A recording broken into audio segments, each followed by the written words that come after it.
Best 1, 2. Okay. All right, we're going to get started. We've got a lot to cover tonight. Welcome to our February meeting of the Alachua Astronomy Club. And we're simulcasting as always. Might have a few folks on Zoom. Anybody on Zoom? And if so, give me a thumbs up that you can hear me. All right, very good. Come on.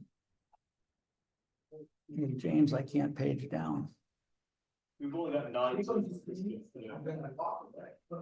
There we go. Okay. And there's that. We love that picture. There's James running away from that solar eclipse event outside. Okay, this is our standard lineup, with the exception of we have a couple of scholarships to hand out tonight.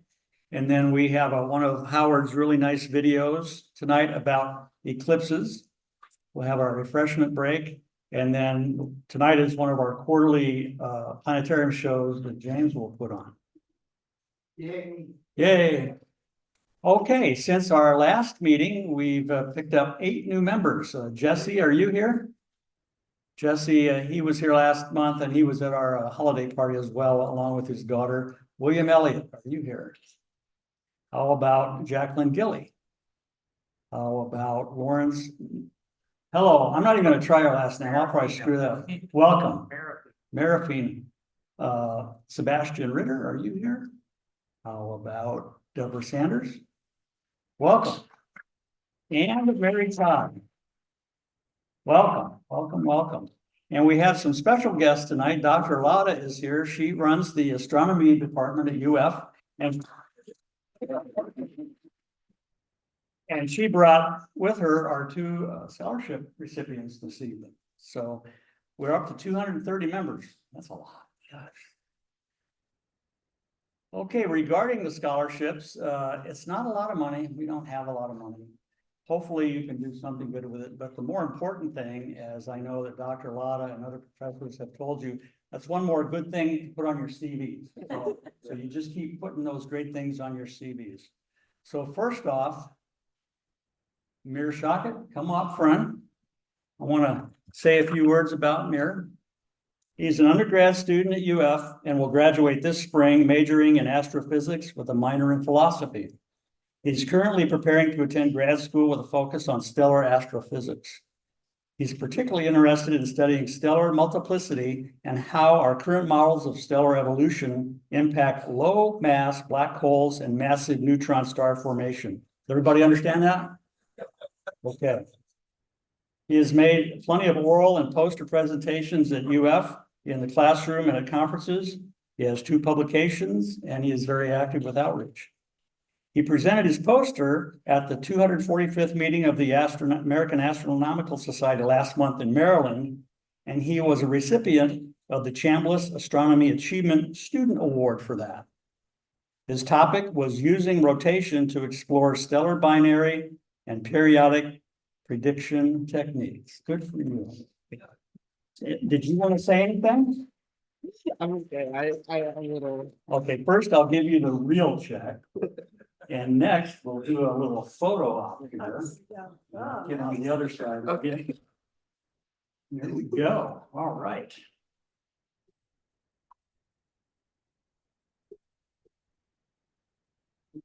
Congratulations. All right, Jack, would you come up, please? Here we have, let me advance the slide here.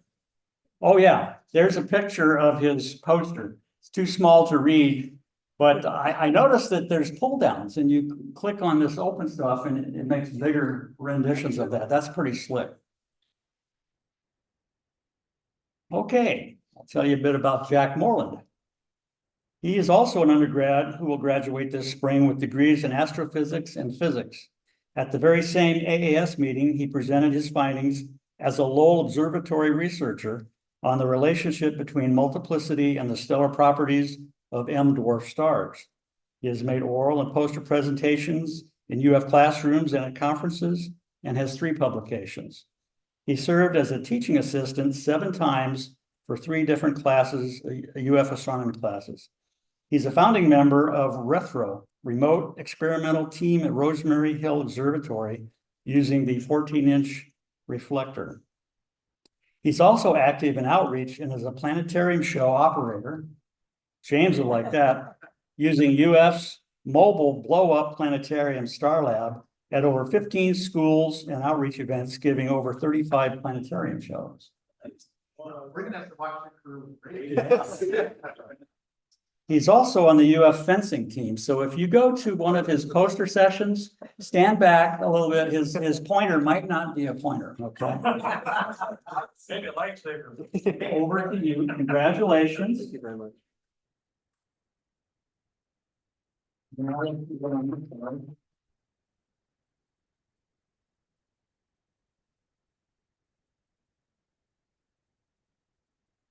Right. Good job.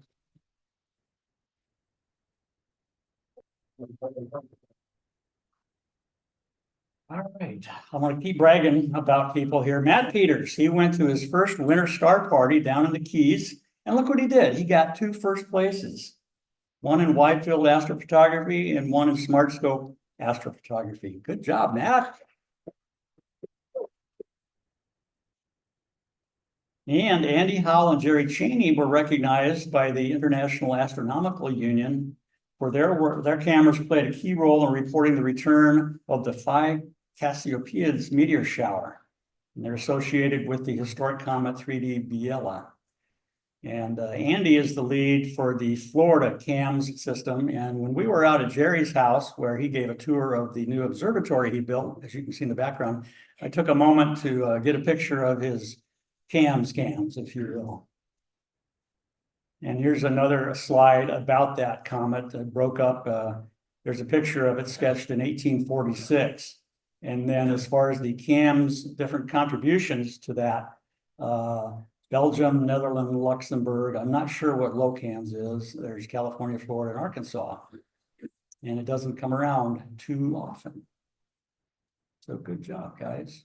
And I'd like to thank our donors. We had a few recent donors, Dr. Cohen, Gary Cook, and Howard Eskelson. Thank you very much.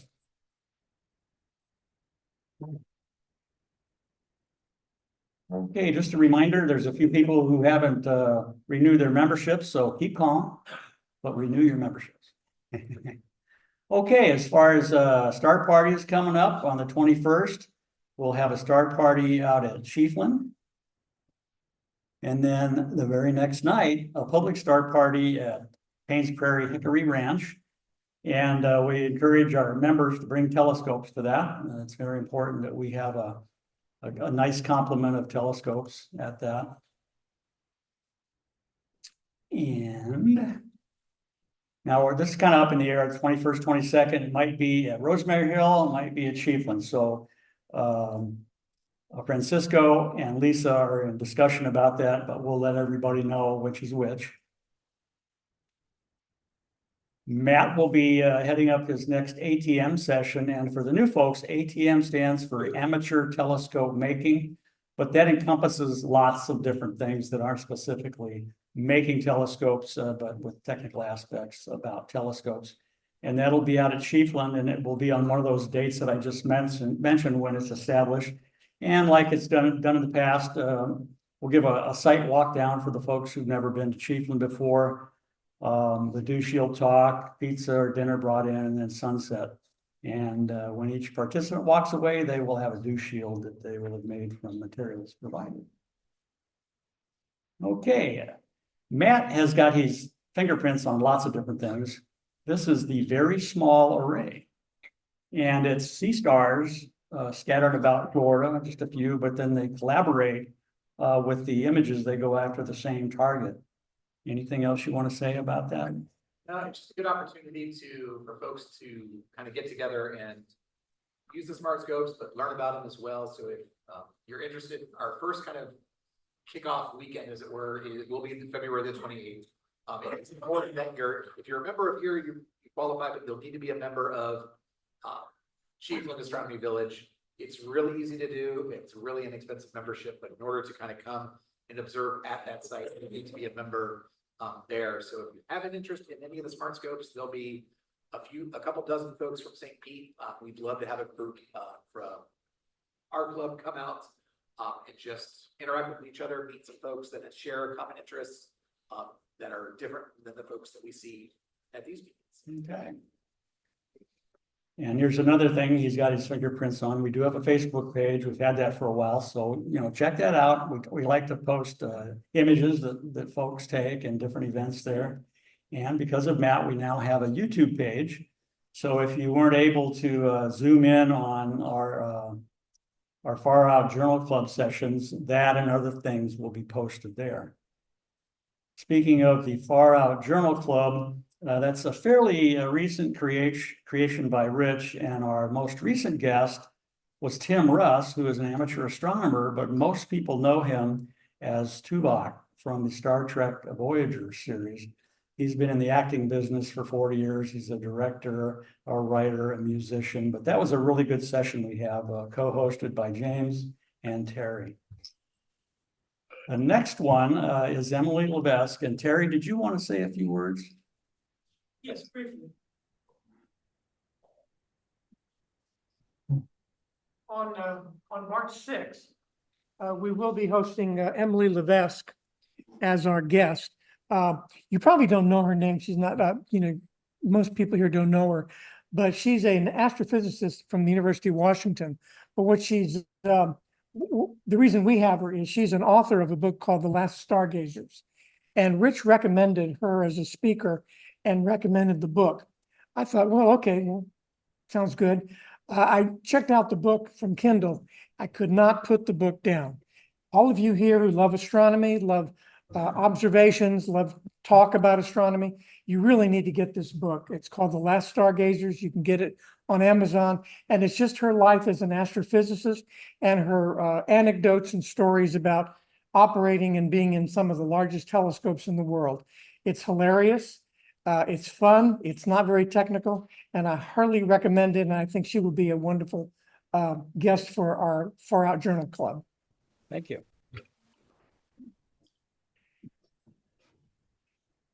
And I am currently listening to that book, the audio version from the Alachua Library. So that's another way to, quote, read the book. Okay, come on.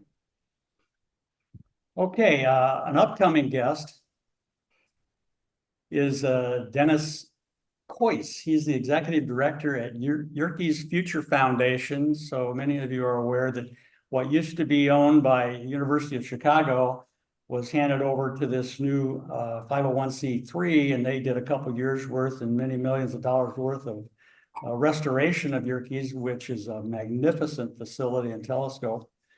And they picked the right guy. He was the lead exhibit designer at the Metropolitan Museum of Art and the Smithsonian. And I'll just let you read that quote of his because it fits perfectly with what we're doing with the Far Out Journal Club.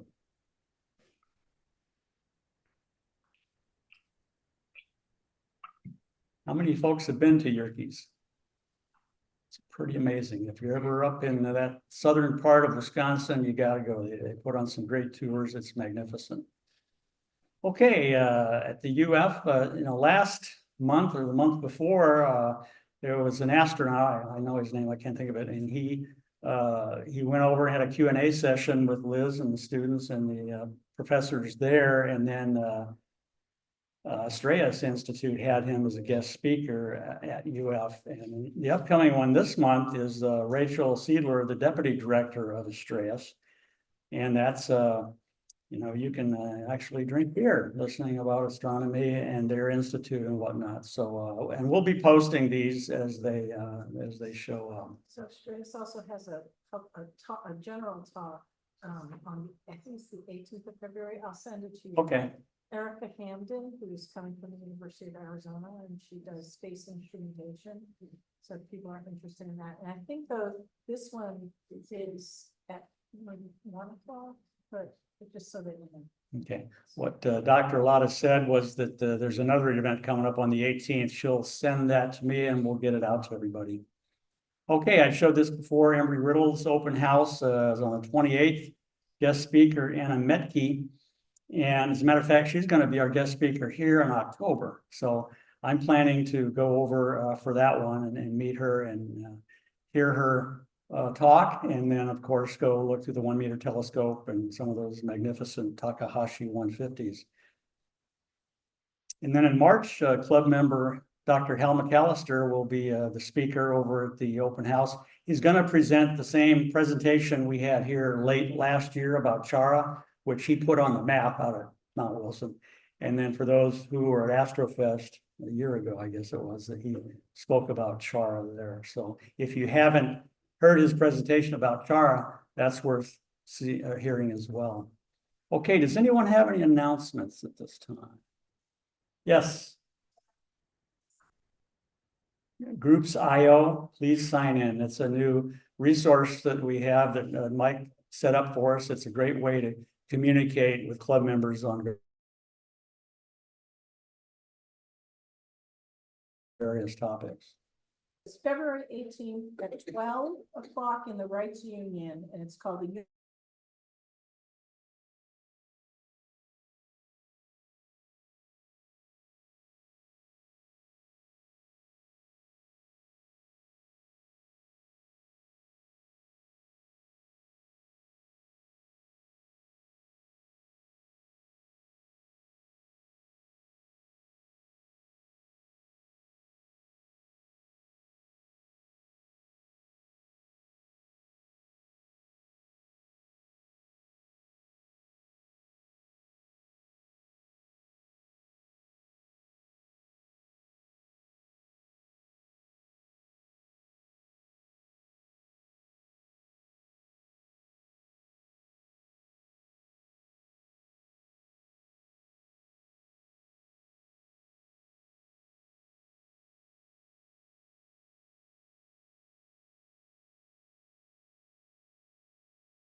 There are a number of people from this club who are already planning to go on an eclipse cruise. And I think there's perhaps about 16 people from James that are going to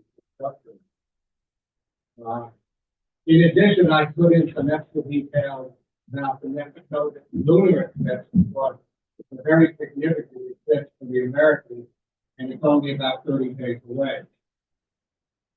Of interest, Grant Espinac, who is a very well-known eclipser, has already published a number of books on upcoming eclipses.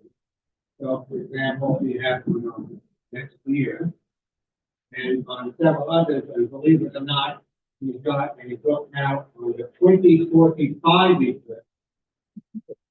Some people are calling it, this is the eclipse. You know why? It's going to go right through Disney, including James, that we call it April.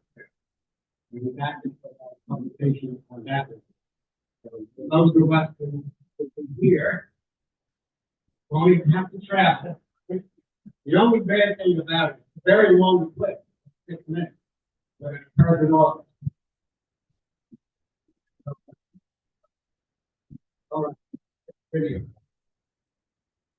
So, before we start, very computer or big computer. Oh, I'm not going to be looking at the Zoom anymore. So I am using my phone in the office. And while my phone is really on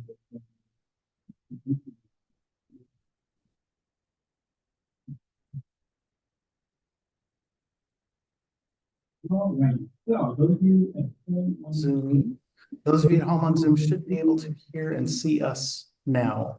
I apologize for the disconnection. So everything that Dr. Cohen just said, unfortunately, but I'm going to, I got to turn off the audio for the computer in the back.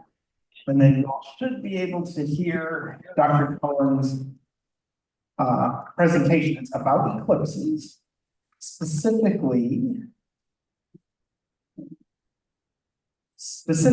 the eclipse that's coming up, the upcoming total and the upcoming lunar eclipses. Lunar eclipse itself is going to be happening in the middle of the night on Pi Day.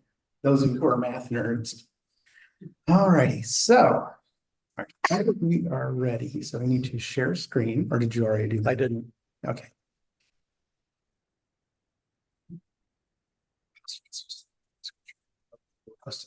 No, I gotta make you a co-host now that you're back on. Okay, talk among yourselves. Let's see. Zoom is the devil. I just wanted to mention that out loud. Okay, so let's see. Have you ever noticed that you park on a driveway and you drive in a park? Okay. Discuss. Okay, so I need to go over here, and where is Dave? Hey, where are you?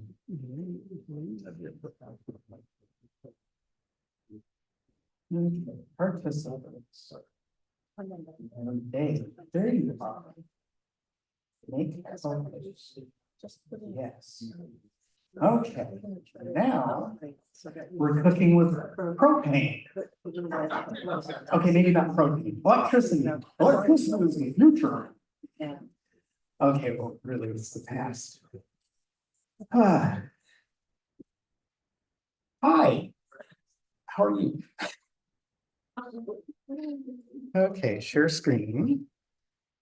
And really, Dr. Cohen, it's not our intention to completely sabotage everything you try to do in the planetarium. It just. Okay, share. I think we're ready. Okay, John. Oh, yay. Okay, John, you can turn up the volume. And echo. Oh, I gotta mute him. Okay, wait.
Yeah. Thank you. I'm hoping you guys will be able to stay for the planetarium show. Yeah, I'll be able to say. Jack has an Okay. exam. Okay, well, Friday night's the 7th. Okay. Where we use it. We've done that. So, Friday is one of my little ones. For Valentine's Day. Don't work on Valentine's Day, so it's okay. So, we'll go ahead and. Congratulations. Thank you so much. Where are you from? I'm actually from South Florida, so Oh, I okay. can. Yeah, but your name is very. Oh, I'm Jewish, so Okay. it's Eastern Europe. I think my family's from Lithuania. So that. Yeah, this is Poland. Yeah. Yeah, no, I can. I kind of like the religious community in South Florida, so I definitely feel that.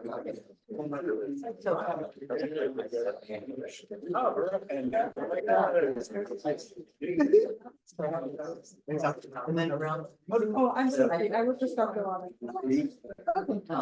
Well, let the astronomy students know. Yes, we will. But we can. Planetarium exists. Yeah, no, this semester has been rough for the entire term, but I will definitely have it. But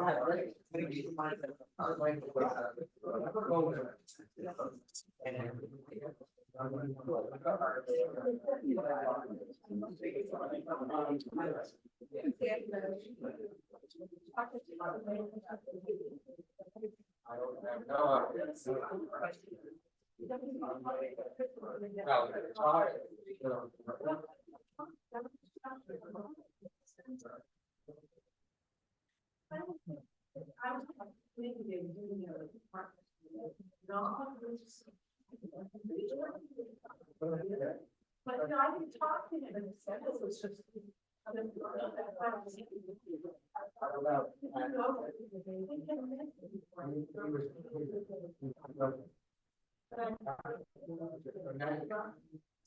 He was John Allen was he was a geneticist, very he developed the software, so I claim to leave the second shadow. Very well known, so a lot of course, that's not. Yeah. And they celebrated.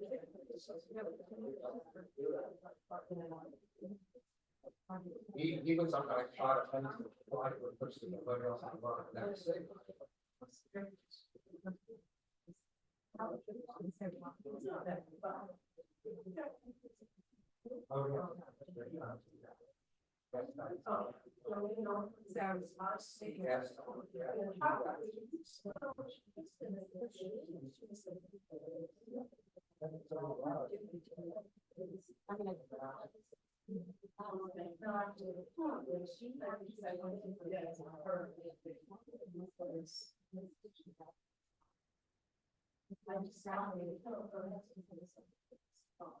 Yes.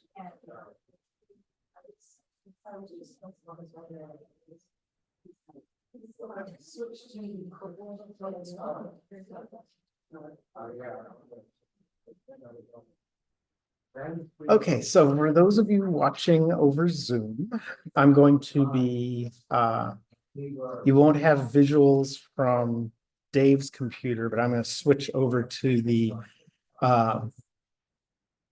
Planetarium Theater's view. But since this is the Chronos, you won't be able to see anything really, but you'll be able to hear what I'm saying.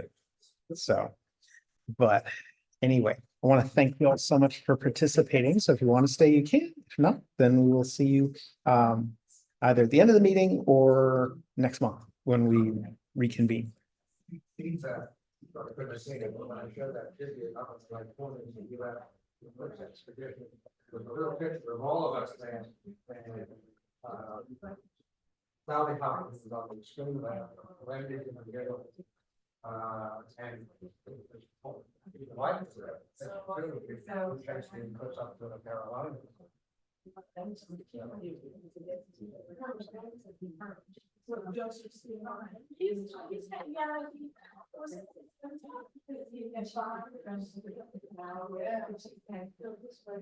She got, oh, yeah,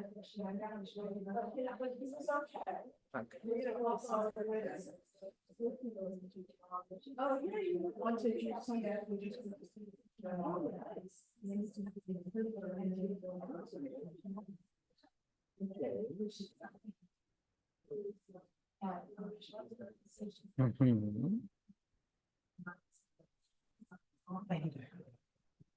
What's it gonna say? So it was very, your hair is very big. Yeah. Oh, say, I'm showing on planetarium show tonight. You're doing well, it's Florida skies. Florida skies. A full showing of Florida skies? Okay.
Testing, testing. I hear you. Yay, thank you. Technically, my microphone will pick up on that microphone, which will pick up on Zoom, which it is. All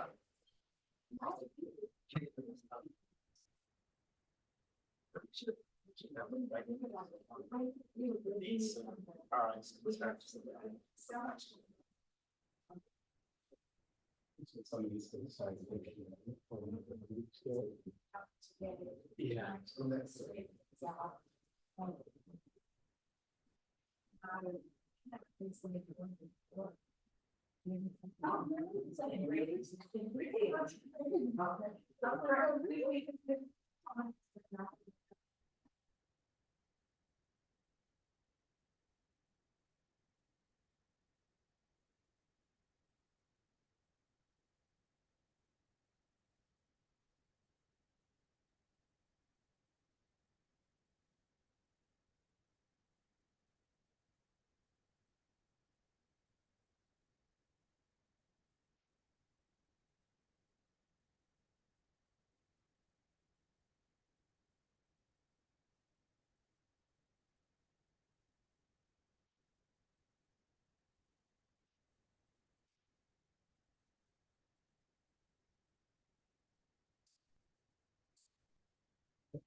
I'm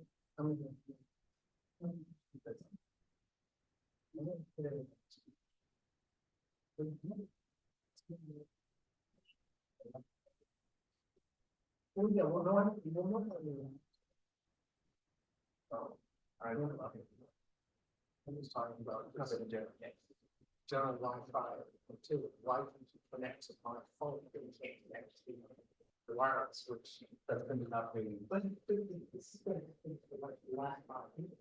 It's like we used to connect all the time. Why? And it's taking work. There was one time I was able to get it to work, but I can't remember what I did to get it to work, because I'm gonna get it out of it. Honestly, getting a lot of forgetting that. And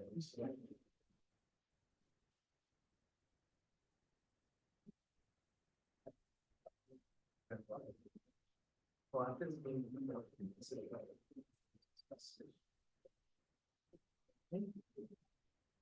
I know, it's like. Because your eyes don't see that transition as sensitively as the camera does.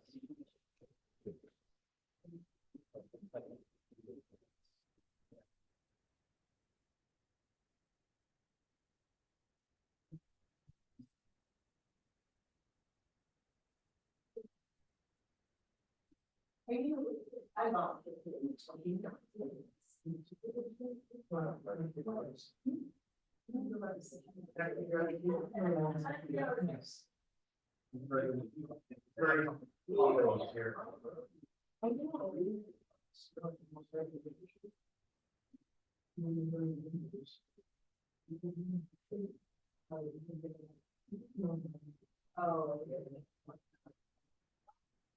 Oh.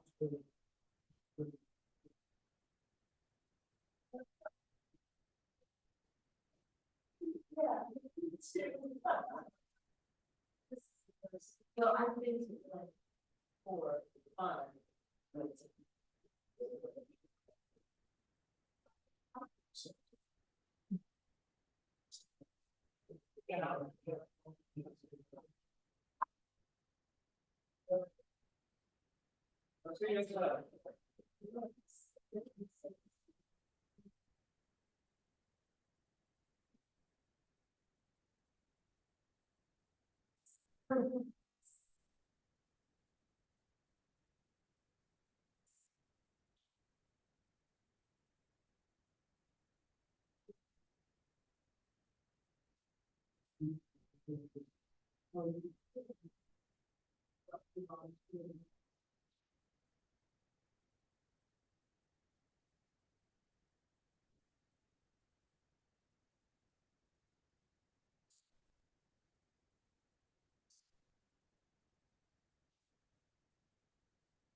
No, I'm saying here. Yes.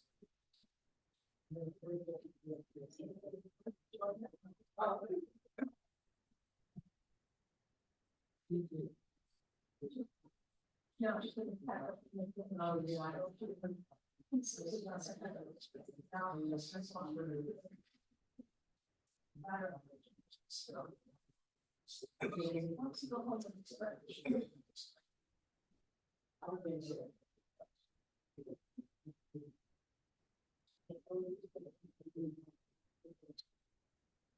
just Richard Joyce does about everything, but.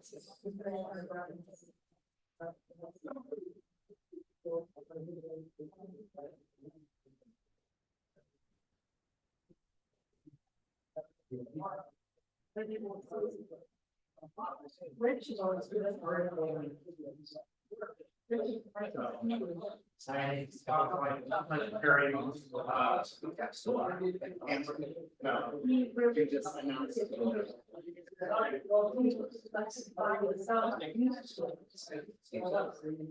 Yes.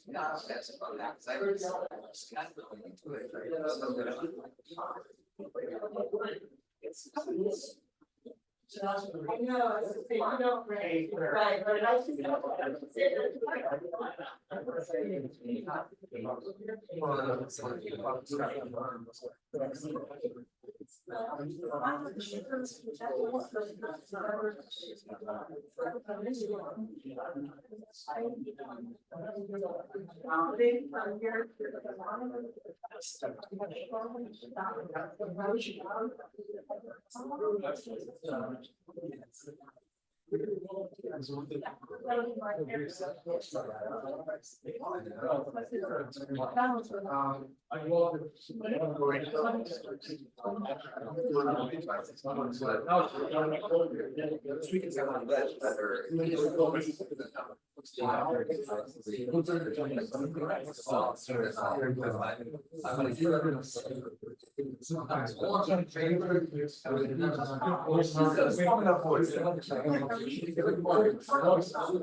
Yeah, I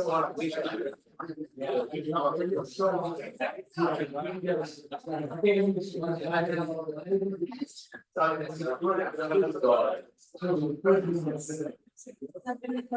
it.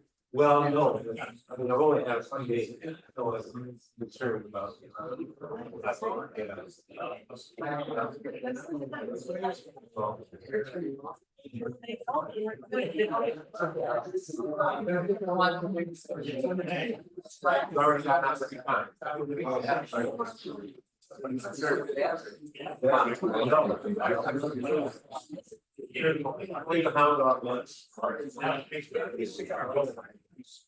Well, no, there was one night, maybe not.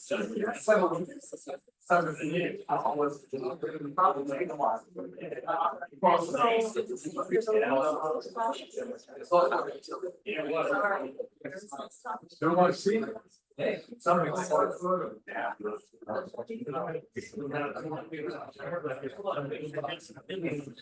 Did you invite us? Now they can see it. Yeah. Nice. And you use it yet? Oh,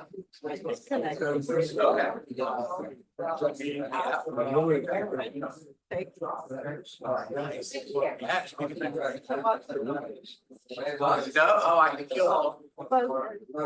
Yeah. Yeah.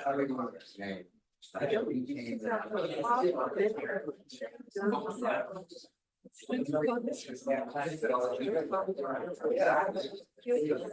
don't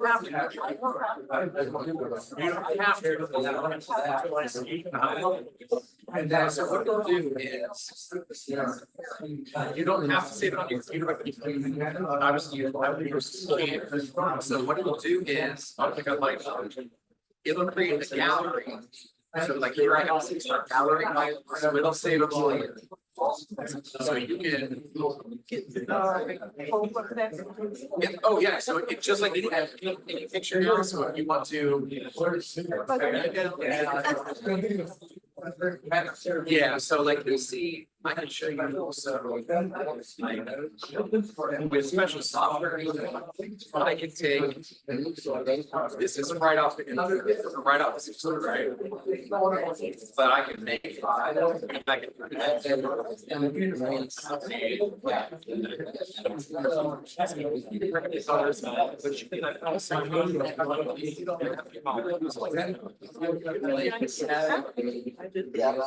Yeah, but if you're honest with it, just like it is. It's dark. Saturation a little bit. That's actually make it better than just this. This bunch of shit. Go and all now you're down to software. You might spend hours doing it too. So you don't have to, but it's there. Okay. If you want to play with it, I'm sure. Yeah.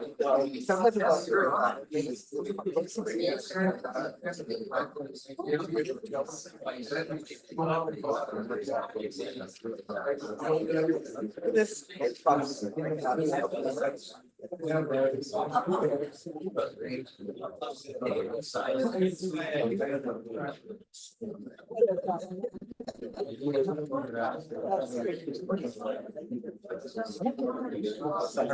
So, everyone, and welcome back inside the Silver Claw Planetarium. If you hear me clap once, if you hear me clap twice, if you hear me clap 3 times. Okay, I was just waiting until the conversation's ended. Okay, so, hey everybody, welcome back inside the planetarium. I'm James, I'm your host tonight, and we've got special guests. Ta-da! Unfortunately, you're in like the worst seats in the building, but that's okay. So for those of you who have never been to the planetarium before, raise your hands. Okay, those of you who've been here before, raise your hand. Okay, so I want to give a shout out to Dr. Howard Cohen, because this planetarium is part of the work that he put. If the planetarium wouldn't be here, but we're not for him and Dr. Sally Hoffman, because they had worked a lot to get a planetarium. So they realized that most people, if they wanted a planetarium experience, they had to go all the way to Jacksonville or to Tampa or Orlando. So having a planetarium in Gainesville was always a dream of Dr. Hoffman. But in 1997, when Santa Fe College was awarded funds to build the Natural Sciences building, she thought, oh, well, this might be our opportunity to get a planetarium in Gainesville, because they had a lot of difficulty getting funding and support at the University of Florida at the time. So she drew one into the plan, the faculty liked it, the administration liked it, so they built the planetarium as an annex to the building, the next building next door, the Natural Sciences building. Unfortunately, the funding nightmare didn't end. The educational grant we applied for to buy all the equipment fell through, so this building sat empty for almost 5 years, much to the consternation of the community. It was like, hey, we got a planetarium, why is it not being funded? So John Claw and his wife, Amy Howard, donated funds to have the planetarium completed. And Congressman Cliff Stearns was able to get additional educational funding for us. So when they named the planetarium, you know, if you give a lot of money to an institution, they name something after you, like the Lotta Observatory. So they named it in honor of John Claw's mother, Kika Silva Claw. Now her name was really Maria Bertha Silva Claw, but Kika was her nickname since she was a little girl. So they decided to put Kika on there. So, and I'm very grateful for all of their work, because I wouldn't have a job. Well, I'm sure I would work somewhere else, because, you know, I've been here now 15 years. I've gone gray. I haven't lost any more hair, it's always been gone, but it's been truly a joy to not only be here at the planetarium, but also to welcome the astronomy club here every month. It's kind of like I get to invite you into my house for 2 hours. So what we're gonna do tonight is something special. We're gonna use our optical mechanical projector, the GOTO Chronos, and that projector is now 18 years old. It's old enough to vote. You know, we could probably get machines to vote in the next election. Yeah, well, I don't know, we'll see what stuff goes on the next 4 years. So anywho, that projector projects one of the most beautiful, most accurate star fields I've seen in a planetarium. 8,000 stars, all the way down to the edge of naked eye visibility, which is around 6 magnitude. So if you've ever been out to the Chiefland Star Park or out in the ocean, something like that, that is the sky that you're able to see. And I can set that projector at any date in history, thousands of years in the past or in the future, and I can set it at any location on Earth's surface. So if you've ever been here on Friday night when we do Florida skies, I usually ask our audiences if anyone would like to see a birthday or an anniversary, because I can actually show you what the sky looked like on the day you were born, or the day you're married, or the day you're unmarried, or whatever you want to celebrate. So, Brian, are we all secure out there? Outer doors locked? Oh yeah, well, yeah, because it's gonna be super dark. So, okay, so while he is securing the building, for those of you on Zoom, you're welcome to stay on. I have the camera in the back turned on, so you can see the Chronos come up and then it'll be dark. So you won't be able to see anything if you're on Zoom, but you're welcome to come back to the planetarium on any of the days that we do Florida skies. Now, we're not doing Florida skies this Friday, even though it's Valentine's Day, but my wife wants to do stuff this week. And I was gonna be, yeah, we're gonna be out of town on Thursday and coming back Friday, but yeah, I always work on Fridays and it coincides. So the planetarium is closed for maintenance of my marriage. Yes. So because this year we'll be married 20 years. So I want to make sure we're married 20 years. And I gotta give a shout out to my wife because if it weren't for here, she was looking for jobs for herself when she saw the posting for this job. She said, "Didn't you work at a planetarium when you were a teenager?" I said, "Yeah, but that was a long time ago, and I've got my degree in astronomy, but I kind of gave up on the whole planetarium director thing." So, well, you should apply and see how things go. And I looked at the job description and said, "Oh, I've done this, I can do this, I've done that. Okay, I'll apply," and interviewed me, and they liked me. So, yay! So I've gotten to spend the last 15 years living indoors and having plumbing and stuff like that. Okay, so with all that said, when I move the machine around, there are times where you may feel as if you're moving, because I'm going to make sure I get as much to the front of the room as I can for our guests who are ahead of the projector. When I do move the machine around, there are times where you may feel as if the entire room is moving around. So if that starts to bother you and becomes a little overwhelming, all you have to do is close your eyes for a few seconds and that feeling goes away. Or you can look at something in the room that's not moving, like the chairs in front of you, or our telescope model, or this box containing the meteorite. Okay, and if we have to leave the planetarium together in an emergency, bless you, we have 2 emergency exits. We have one over here to your left and another on this side to your right. When you go through either one of those doors, just keep walking straight down the short hallway, open the doors, and that'll put us in the rock cycle garden behind the planetarium. And lastly, if you have anything that gives off bright light, like a cell phone or anything like that, we ask you keep it in your pocket during the show or your purse, because the Chronos projector requires it to be extremely dark in here. So any stray light will cast an ugly glow on the dome and ruin the experience for others. And the show's only 4 hours long, so I'll make sure we take potty breaks every hour and a half so that you can check your phone. Okay, so everybody ready? I'm gonna make sure we're out of here hopefully by 8:40. So about 25 minutes. I'm going to try to wrap it up because I know some of you have to drive long distances. All right, I guess you're all ready. You excited? Yes. Okay, so I'm going to bring the projector out of the floor because it costs more than my house. So I always have dramatic music for it. So my teammates have music queued up. So if you look at that black box in the center of the room, that's where we keep our optical mechanical projector Chronos.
All right, so this projector is specifically designed for planetariums this size. You know, cylinders of sun and spinning, those are what project the sun and moon planets.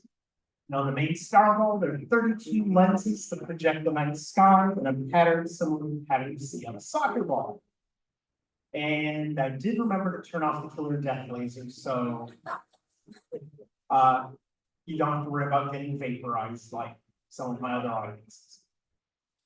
And that's our optical mechanical projector. It can be yours for only $400,000. And that concludes our show. So thank you so much for visiting the planetarium. I'm kidding about that part.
So I've stopped our daily rotation a little bit before 9:30 today because I want to show you where the sun and the planets were in the sky with respect to each other.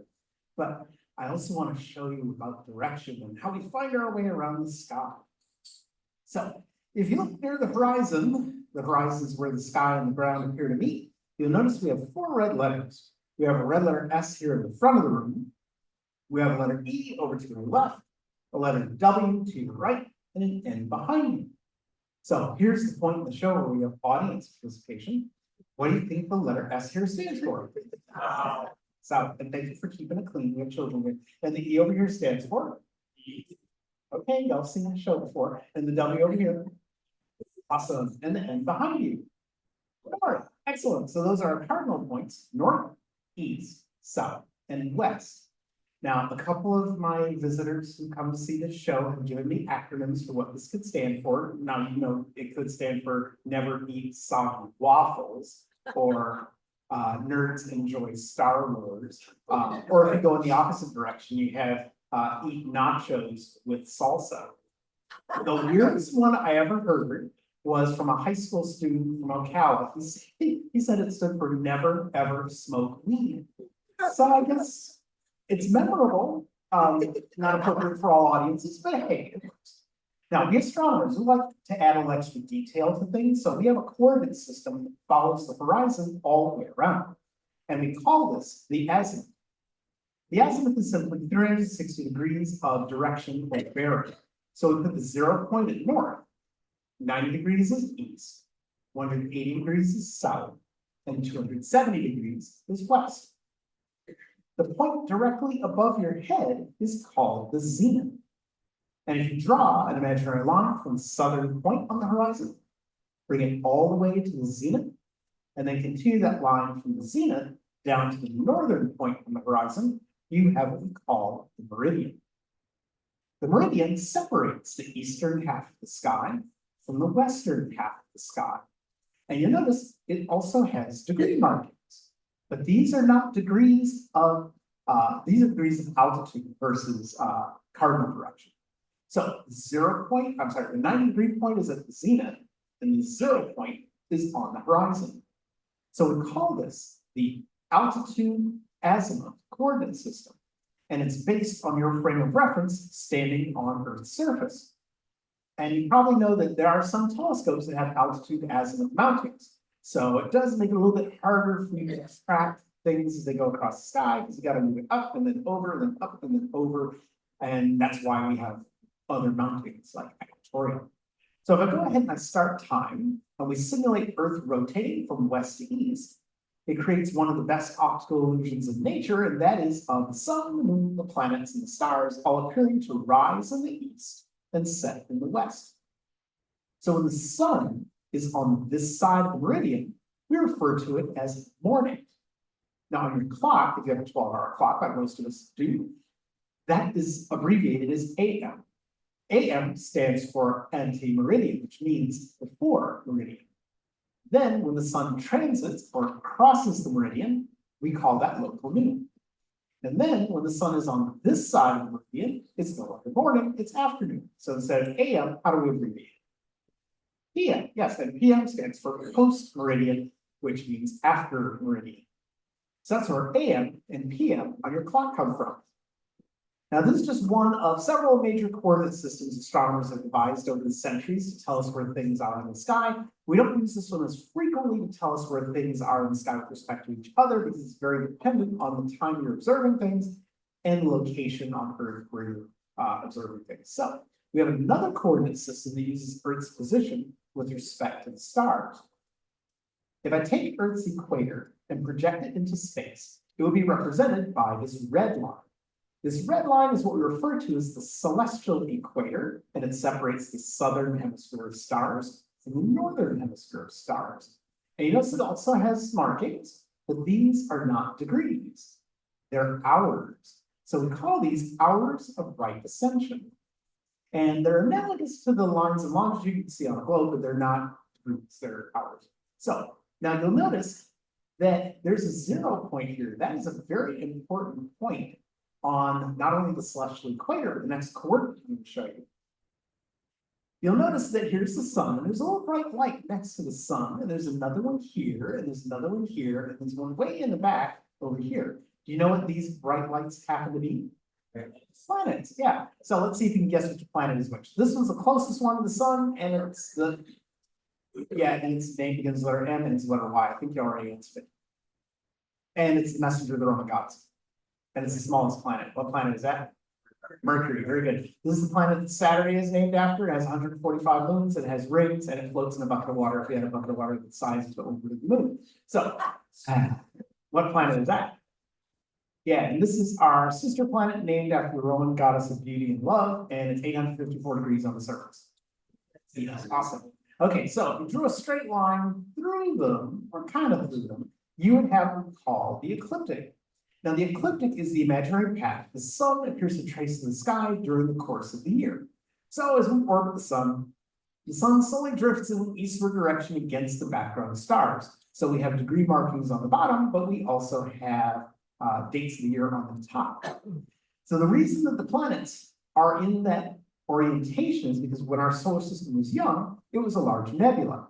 And as it collapsed on itself, it began to spin. And as it spun, it flattened itself into a disk. The sun formed the center, and the planets stayed in that disk of material. They formed in that disk. So their movement that they have now is based on the intrinsic movement of the original solar nebula. Now, the constellations that follow that path are special because they are the constellations of the zodiac. Now, the zodiac Zodiac means circle of animals. And there's only one constellation in the zodiac that is not a living thing, that's Libra. But that was created based on the location of the sun during the autumnal equinox. So speaking of equinoxes, I'm going to bring up the celestial equator again, and we're getting close to where the sun's going to be on March 20th. So you notice there's an intersection point right here. This is the vernal equinox, and it's the beginning of right ascension. It's also the beginning, it used to be the beginning of the year. People used to actually celebrate New Year's when the vernal equinox occurred. Now, we call this the first point of Aries, but you're probably saying, well, why is it in Pisces and Aries is way back here? Well, 3,000 years ago, this point was in Aries, but because of another motion Earth makes called precession, it has gradually drifted 1 degree every 72 years from Aries through Pisces, and it's about to enter Aquarius. So we are now leaving the age of Pisces and about to enter the age of Aquarius. So the dates used to match with the constellations, more or less. So if you're a traditional astrologer, use the tropical date. So basically, whenever your birthday was, if that date was your birthday and the sun was in this constellation, Capricornus, that would have been your zodiac sign in Western astrology. But being a nerd, I don't know if you've ever heard this, if you're a fan of music from the 60s and 70s, there was a group called The Fifth Dimension, and they had a song called The Dawning of the Age of Aquarius, Let the Sun Shine. Clap your hands if you heard that song. Okay, so if you remember, one of the lyrics is that when the moon is in the 7th house and Jupiter aligns with Mars, peace will rule the planets and love will steer the stars. Well, being the nerd that I am, as I was about to say, I looked that up to see when the next close conjunction of Mars and Jupiter will be once this point is within the boundary for the constellation Aquarius. And it's going to be on November the 23rd of 2603. So it's a little less than 600 years from now. So as Dr. Cohen says, mark your calendars. None of us will be here, but hey, you never know. Oh, your Maya calendars, as Brian says. Brian is descended from Maya, by the way, so I have to do all the calendar work. Okay, so he's really good at it too. Okay. Yeah, 2012, well, yeah. Okay, so I'm gonna go ahead and set our Chronos projector to that date so you can see the conjunction since we can't live to see it ourselves.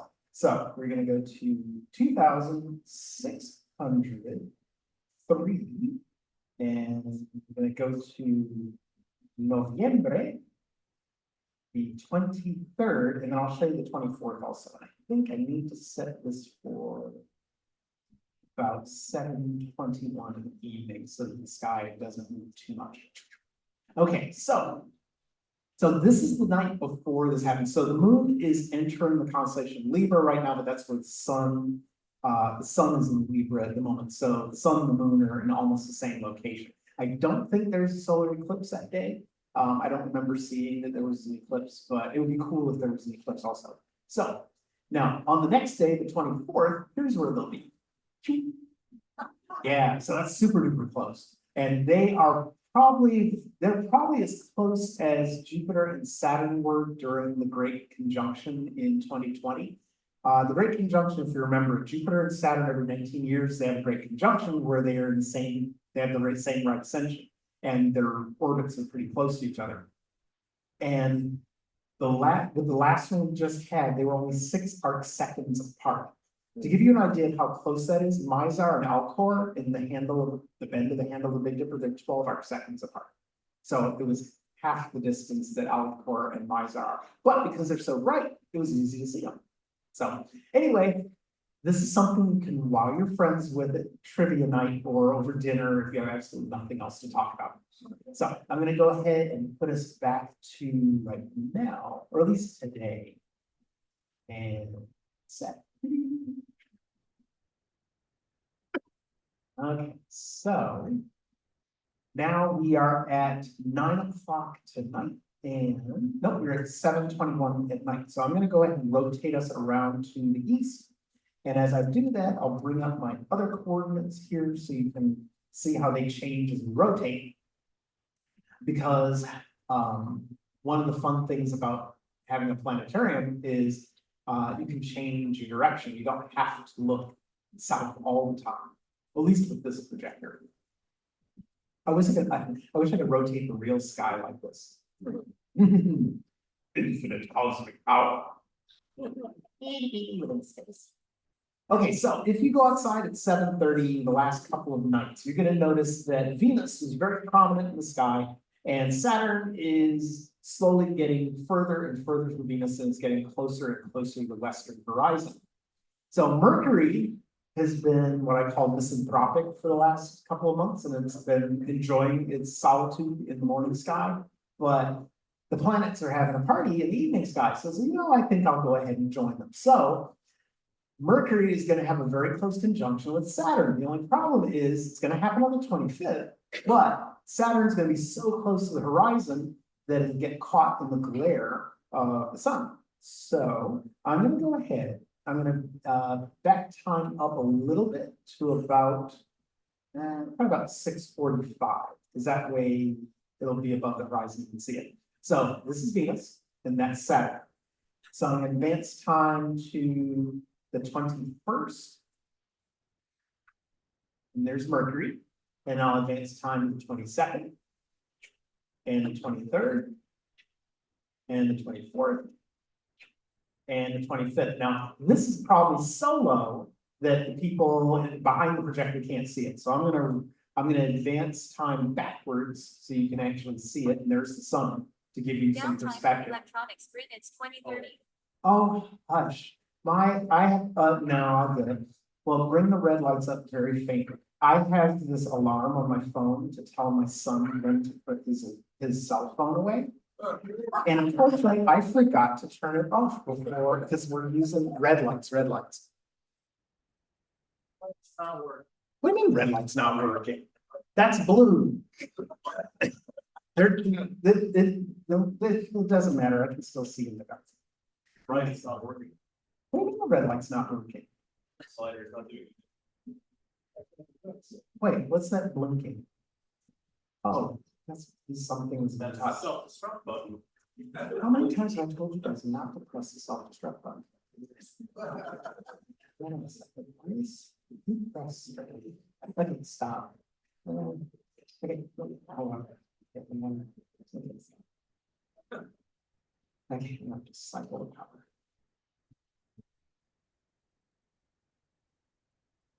Oh, it's okay.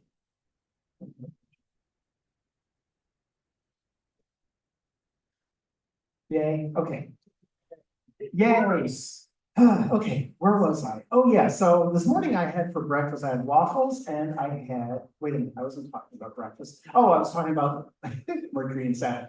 Okay, so that is what you're gonna be able to see on the 25th. You're gonna need a clear horizon, but unfortunately, the glare of the sun, because it's so close, it may interfere with that. Okay, going back to now. Now we're gonna head over to the east, so you can see all the other stuff. So hold on tight, I'm gonna move the projector fairly fast. I started working in the planetarium in Miami when I was 14. And they didn't let me do the laser shows when I was 17, because I was old enough. They hired me when I was 15 and actually paid me money. I was making $3.50 an hour. I was living large. So anywho, I learned how to turn the knobs on the projector so the projector would move as fast as possible without breaking it. And people during the Pink Floyd shows did not appreciate that. Okay, so I'm gonna back time up. So the moon is gonna be full tomorrow. So this is our moon, and we're looking at all of the daytime side and none of the nighttime side. So it's full, and the next time it's gonna be full, we're gonna have a lunar eclipse. So that's all I'm gonna talk about the moon right now. Okay, so I want to show you Mars, because Mars is about to finish its retrograde, and astrologers don't like retrograde very much. Whenever Mercury's in retrograde, they say, oh, well, don't sign any contracts or anything. Well, Mercury's in retrograde like at least 3 or 4 times a year for months, so basically no one would sign anything at that rate. But here's what I want to show you. Retrograde motion is one of those things that when you're teaching students about astronomy, particularly when it comes to retrograde motion, it can be a bit confusing at first. It was very complicated to explain the geocentric Earth-centered solar system. So I'm going to demonstrate it and then I'll explain what's happening. So right now, if you use Orion the Hunter, go diagonally and you'll see the constellation Gemini the Twins. Castor is here, Pollux' head is here, and then his body is here, his foot's there, and his arm is there, and Pollux' head is here, his body is here, his foot's there, and his arm is there. And the star Castor is actually 6 stars orbiting each other in quite an elaborate dance. And then way up here, Jupiter has finished its retrograde, and now it's going prograde, and it's in the constellation Taurus the Bull. So I'll just turn them on briefly so you can see where they are. And Mars, every 26 months, Mars would appear, instead of trending this way like all the planets do, it would slow down and it would go backwards and it would get really, really bright, and then it would slow down and then it would go forwards again. And whenever astrologers and other cultures saw planets go backwards, because they thought the planets were gods, just like the stars, because they didn't know what the stars were, but the planets were more special because they could move and they didn't twinkle, or at least they didn't appear to twinkle like the others. So it wasn't until we had telescopes we realized, okay, they're not gods. But when the planets moved backwards, they interpreted that as the god being angry and expressing his or her displeasure with the doings of humanity. So that's how astrology differs from astronomy. Astrology uses the movement of the sun, the planets, the moons, and the stars to divine some sort of relevance as to terrestrial events and human affairs. But astronomy is a science where you use physics and mathematics and chemistry to understand how all that stuff up there does what it does. So I'm going to put our computer and set it to November of last year. So let's see, November the 21st at the same time. Nope, I got to move us forward to about 11 o'clock because that's when Mercury was above, Mars was above the horizon. Okay, cool. Okay, so this is where everything was back in November. Now, what I'm going to do, I'm going to turn on annual motion versus diurnal motion. And every time the moon goes by, 1 month will have passed. So I've turned the moon back on, and it's right there in the last quarter phase. Oh, by the way, that's my favorite moon joke. How do you know the moon's gone completely broke? It's down to its last quarter. Okay. Well, I'm saying it was a good joke. Okay, here we go. Bye-bye, moons. Now watch Mars. Mars is trending to the left. Jupiter already is going backwards as we're passing it. So it's in retrograde. And now Mars is in retrograde. Here comes the moon. Yeah. So that was December 21st. And now, as you notice, it's moving faster and faster, and it's getting brighter and brighter. Now, I'm going to stop it on January 13th. That's where it was at night at 7:13 or 1913 hours on January 13th of this year. And there was an occultation of Mars that night. Unfortunately, it was completely overcast in Gainesville, where I was, and I didn't get to see it, and I was really mad. I don't know if I've told you this about the Horkheimer effect. We had coined that term at the Miami Planetarium, because anytime Jack would promote something, it would be cloudy. So it's kind of like Murphy's Law for astronomers. So the probability of cloud cover is directly proportional to the awesomeness or the rarity of the event you're trying to show people. And the more people you tell, the more likely you're going to get clouds.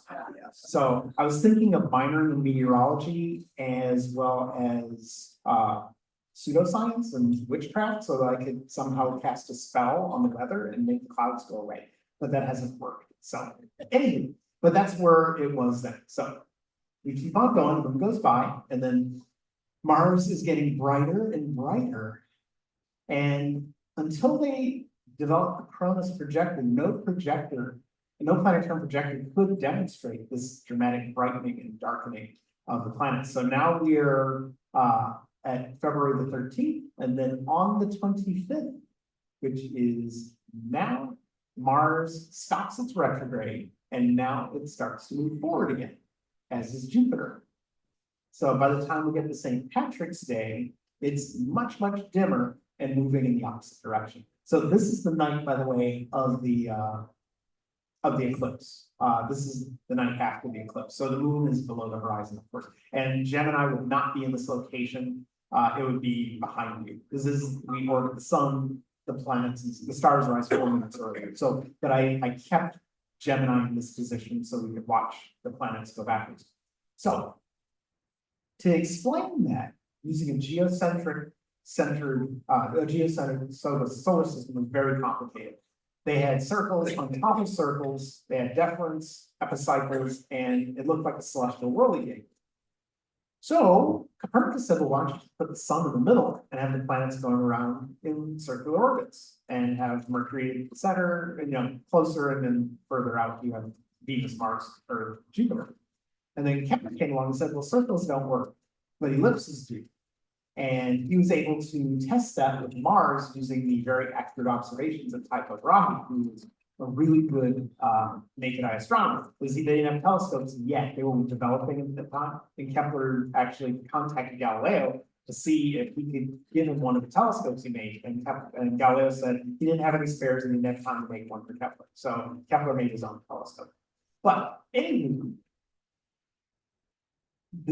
and Isaac Newton came along and told him, you know, he figured out his gravity by deriving his equations for gravitational, I'll get the words out. My brain is saying 5 different things at the same time. His universal law of gravitation, he used it by deriving Newton's third law, Kepler's third law of planetary motion. Blah. Okay, I said. Cool. So what's actually happening with the planets is the same thing that happens when you're driving in a car on the freeway and you're going faster than the car next to you. It looks like the car is going backwards as you're passing it against the background, even though you're both going in the same direction. So that happens when we pass planets like Mars and Jupiter. So if you were on Venus right now, and you know there were clear skies and you weren't dead, and you were looking at Earth, you would see Earth beginning to go into retrograde because Venus is about to pass us in its orbit. Okay, so let's go ahead and put this back to tonight at 8:43 p.m. Okay, so let's see. I'm gonna back time up a little bit so that we can so I can point out some constellations. So I'm gonna put the moon below the horizon. Okay, so one of the ways I teach people their constellations is the same technique that they taught me when I grew up in Miami, because unfortunately you can't practice, you know, learning your constellations in Miami very well because we only have 9 stars down there. But here, well, we have 1 million streetlights. I watch this a lot, but it's helpful to have those streetlights when you're filling out police reports. So, anyways, the winter sky has a lot of bright stars, and all of a sudden there's a glow. Is that Gegenschein? Oh, thank you. Anyone here know what Gegenschein is? Clap your hands. Okay, yeah.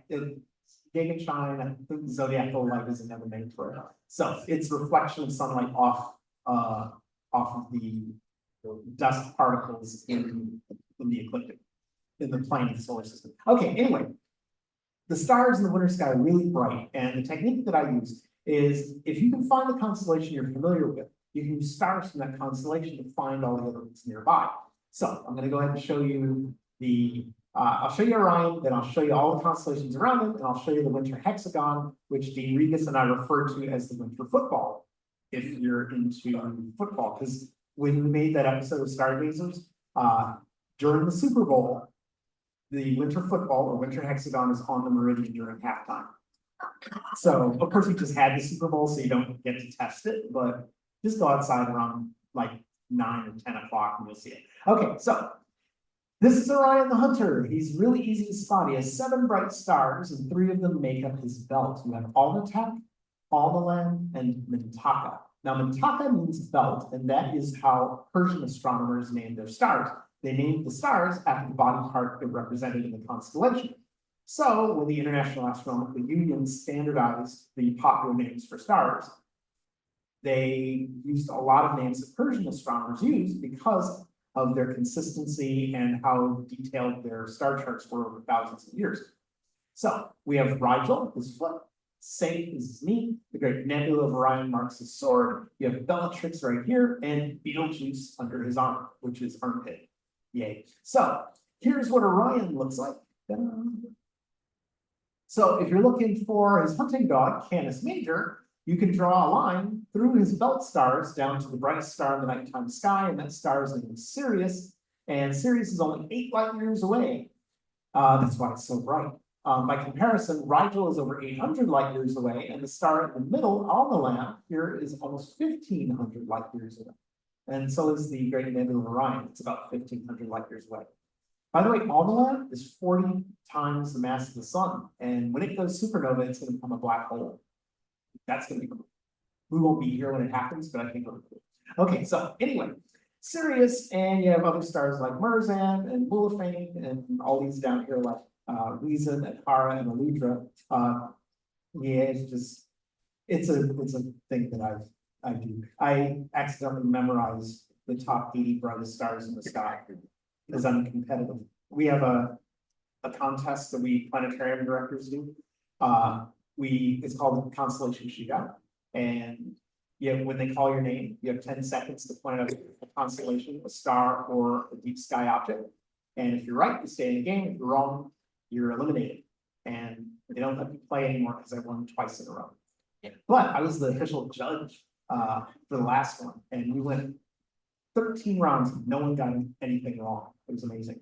And the last two, we went 44 rounds total, and the last two that were there, we just had to call it a draw because they're both students from Pulse from the Planetarium who worked with John Bell, and they know like hundreds of stars. So I'm feeling quite inadequate, so I gotta step up my game. Okay, so anyway, that's Sirius and Canis Major. Canis Minor is right next to it. You can take the stars Bellatrix and Betelgeuse and draw a straight line this way, and you'll find Procyon and Gamesa. Those two make up the Little Dipper, not the Little Dipper, gosh, the Little Dog. I didn't say Little Dipper.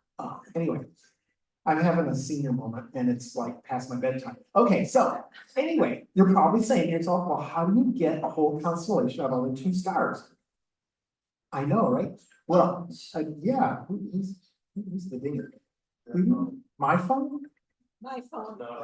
Oh, okay, because my phone, I silenced it, I put on do not disturb, so my kid doesn't call me during the show. But anyway, okay, so anywho, you probably are wondering, how do you get a constellation of only 2 stars? So when people would go outside at night, they would tell stories under the stars, and they would connect the dot patterns with the stars. They were telling stories, and they would just involve constellations they formed in those stories. So since the others were kind of taken, they decided, hey, let's just go ahead and take that one, Canis Minor.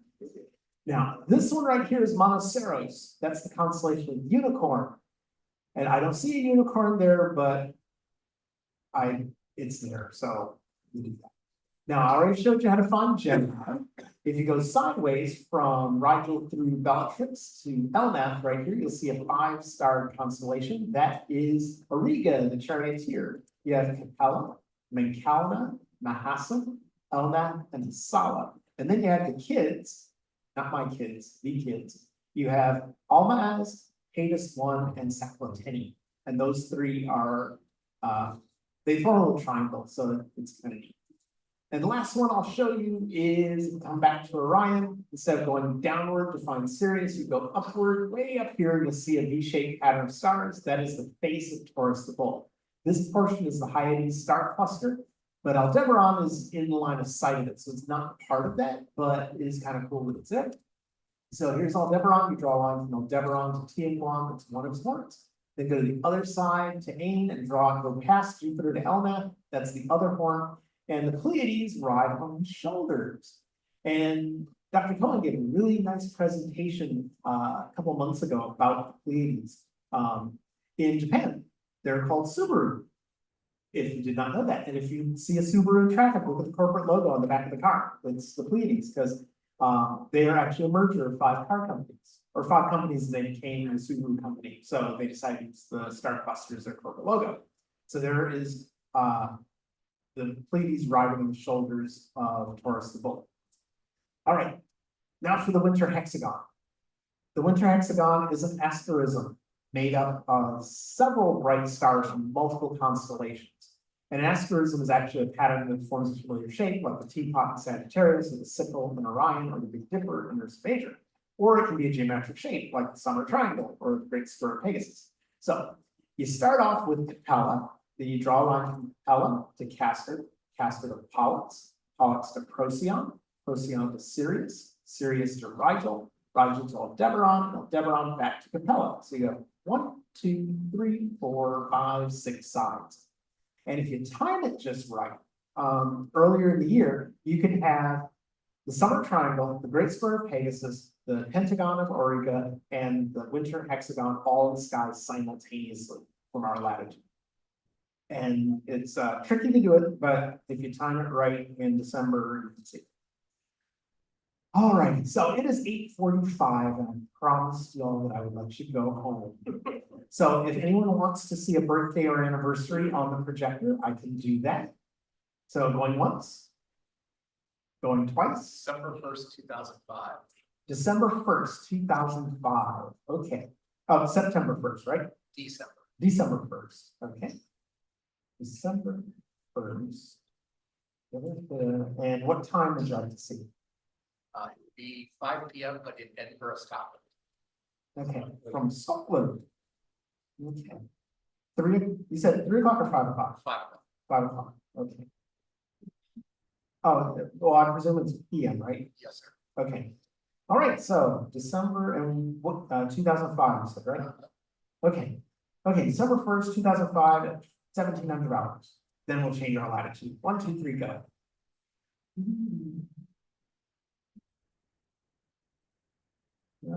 Okay, so I'm gonna go ahead and aim us toward the south. Hold on tight. Here we go.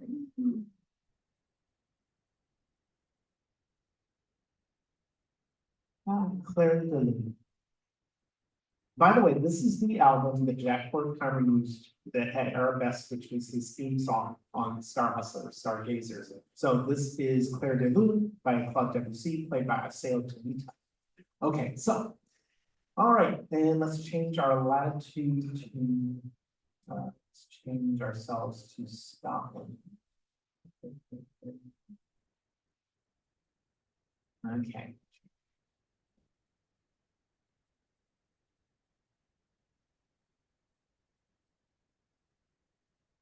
There's this reverie. This is reverie, yeah.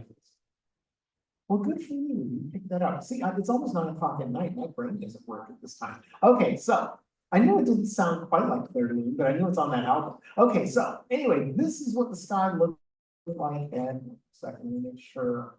Because this, oh yeah, in December the sun would have already set. So this is what the sky looked like from Scotland. Let me make sure I'm in Scotland, not in Norway. Yeah, I'm pretty close. Let me bring us back down. Let me change my meridian and my cardinal points and my celestial pole. So I just need to eyeball the ads. There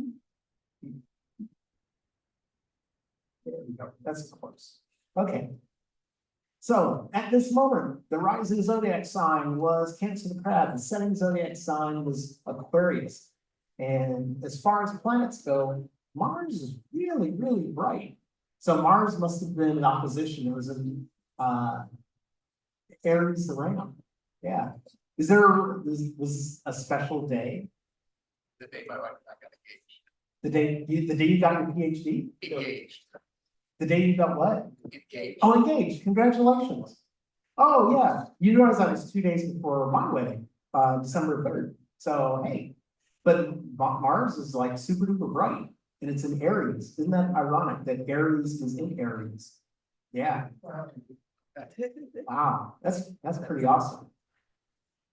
My wife, we wanted to get married at 4 o'clock, but I said we should get married at 4 a.m. instead of 4 p.m. because that'll weed out all the riffraff. So congratulations on your engagement. So let me go ahead and see what other planets were visible that night. So I'm speeding time up. See how far south Orion is compared to where it is here in Gainesville. There's the Milky Way. And if you ever go to Chiefland, the Star Park, or not Star Park, the Astronomy Village, this is what the sky looks like from Chiefland. That is Saturn. Saturn was in Cancer the crab. I'll go ahead and turn Cancer on so you can see it. And let's see what other planets were on. Looks like there's Jupiter. Jupiter was in Virgo. I'll turn on Virgo so you can see her. And that star is Spica. And then it looks like we have Mercury right there. Yeah, and then there's the sun. I'll dim the sun a little bit. And Venus must have been in the evening sky. And since, yeah, where are you? Where are you, Venus? Look how far south the sun trends. Yeah, there's Venus. See how far south the sun trends in Scotland in the wintertime? It's not even the winter solstice yet, but you see how far south it is. So when the moon is in that same location in June, they call that the honeymoon. That's one of the many names of the full moon of June. And because it has such a southward track, it stays that yellowish color most of the night because of the atmosphere. So that's one of the reasons why people call it the honeymoon. All right, so then you have the teapot of Sagittarius. You didn't even see the tail of Scorpius at all, because we're too far south. All right, and I think that's everything. I didn't see the moon. The moon might have been new. Yeah, I turned it on. Okay, let me go back and see if the moon is near the sun. If it's within a few days of it's within a few days of being, well, I mean, new, you wouldn't be able to see it. You can't see it anywhere. I turned it up. That's a nebula right there. Well, it might be a nebula.